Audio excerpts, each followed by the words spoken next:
Understanding In-Game Tutorial, an English Learning Guide. Hello everyone, and welcome to today's video.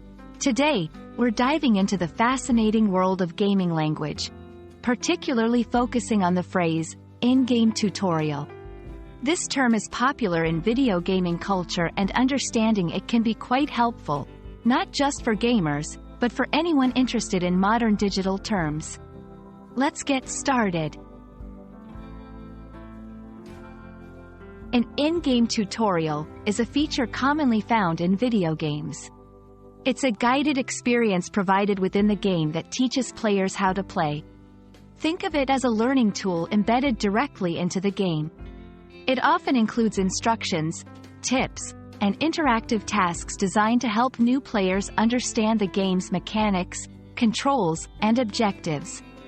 This is different from a manual or external guide, as it is part of the game itself.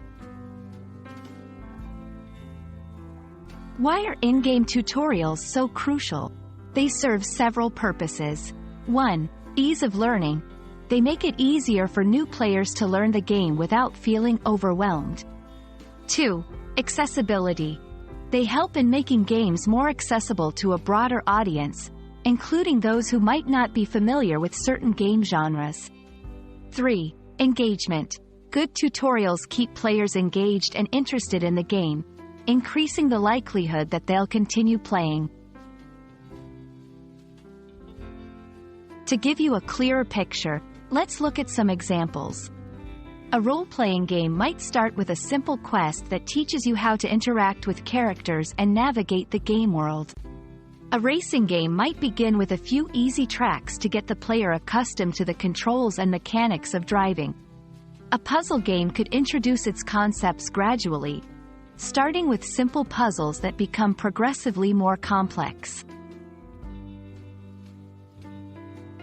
That's all for our exploration of the phrase, in-game tutorial. I hope this video has shed light on this gaming term and helped you understand its significance in the world of video games. Remember, language is always evolving, especially with the rise of digital culture. Stay curious and keep learning.